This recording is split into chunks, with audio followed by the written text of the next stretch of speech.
Halo, perkenalkan nama saya Eka, asli Semarang.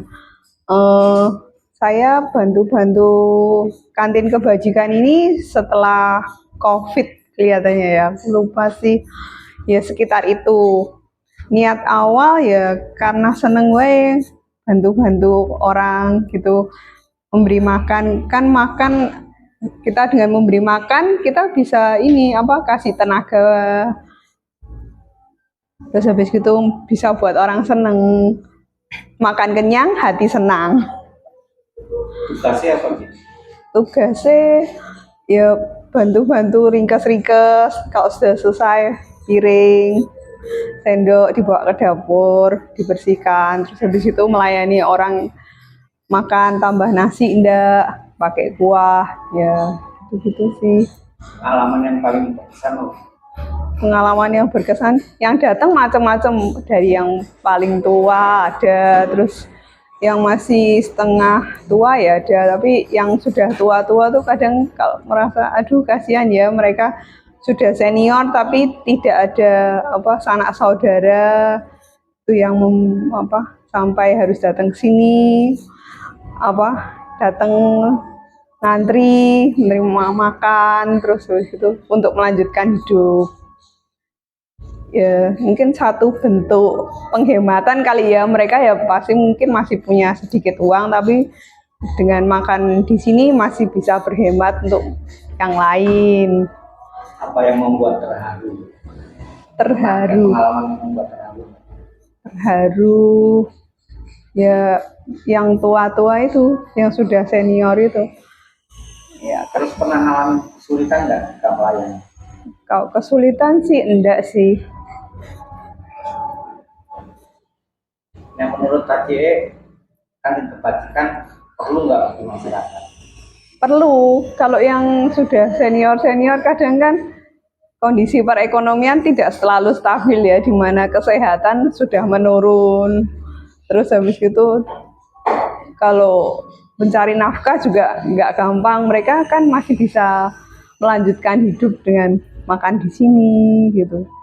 Terus kumpul-kumpul sesama yang sudah tua-tua, berbagi kebahagiaan, bagi cerita. Artinya merubah pandangan tentang berbagi dan kemiskinannya. Berbagi cerita juga ini kan ada kebahagiaannya juga, walaupun yang dicerita ya warna-warna. Jadi pelajaran hidup yang didapat KJI sendiri bantu ini dengan melakukan kebiasaan baik yang secara terus-menerus bisa menimbulkan satu karakter yang baik. Jadi bisa merubah kehidupan pribadi juga ya setelah ini. Iya. Terus sama kawan-kawan gimana? Sama kawan relawan? Kalau sama kawan-kawan relawan ya baik-baik aja sih, banyak cerita.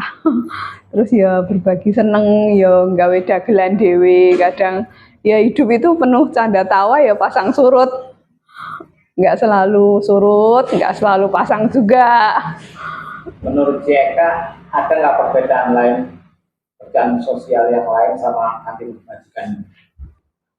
Yang banyak gotong royong sama kantin kebajikan ini beda nggak?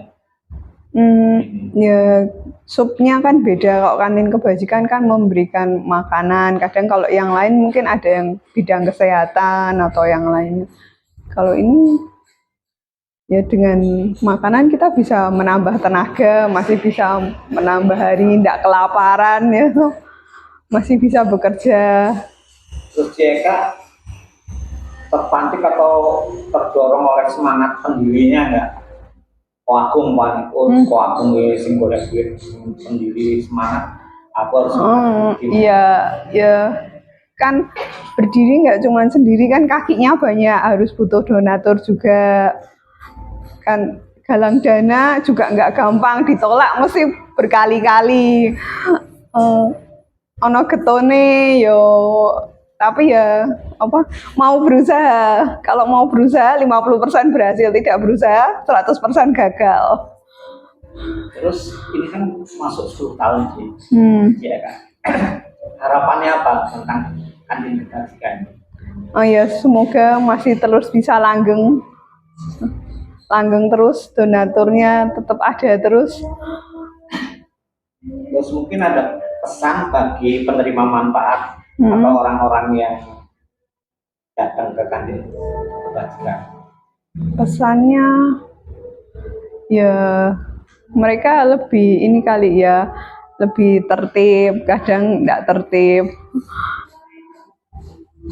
Menurut Cik Eka, apa sih artinya sepiring nasi? Ya bisa menambah tenaga, kalau nggak makan kita lemes, nggak bisa bekerja. Terus mungkin punya pengarep ya, punya mimpi. Bagaimana kantin kebajikan ini ke depan?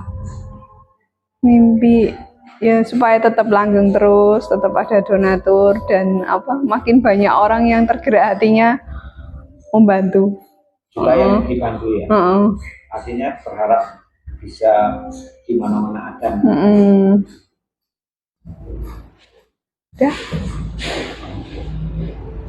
Dengar enggak?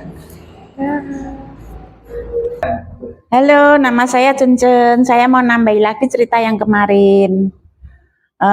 Saya berkesan juga dengan almarhum Bapak Junaidi dan Ibu Sinta. Awal mulanya mereka itu bantu-bantu Bu Sinta duduk sambil nata sendok, sambil bersihin nasi-nasi yang berceceran. Sedangkan Pak Junaidi itu mesti duduk di depan manggilin orang-orang, "Pak, becak rene mangan," gitu. "Wes becakmu tinggal kono, kok tak jogone ora ilang ora," gitu. Saya senang dengan itu. Dan saya senang sekali, memang saya ini juga bekerja dengan orang kalau sore kerja pulangnya malam. Pagi saya harus bangun, masak. Memang ya itu tantangan berat buat saya, tapi saya melakukannya dengan senang hati. Sehingga walaupun berat tidak terasa karena senang. Dan saya melayani ini dengan tulus, dengan ikhlas. Tidak ada embel-embel apapun, karena saya senang melakukannya. Memang benar kadang-kadang juga jenuh, ada rasa jenuh, tapi karena saya senang jadi rasa jenuh itu hilang. Cerita tentang anaknya Tante Junaidi. Anaknya Tante Sinta itu namanya Desi. Dia sering datang ke rumah untuk bantu-bantu di rumah, untuk ngupas-ngupas telur. Biasanya dia itu ngupas telur, karena saya kalau hari Selasa itu ngupas telur sampai 200 lebih. Dia bantu-bantu ngupas telur. Dan tapi dia nggak pernah mau ke Rasa Dharma, katanya, "Saya nggak mau dilihat orang banyak, lebih baik saya bantu di belakang layar," gitu aja. Dia lebih suka begitu. Tapi tiap masak dia pasti datang.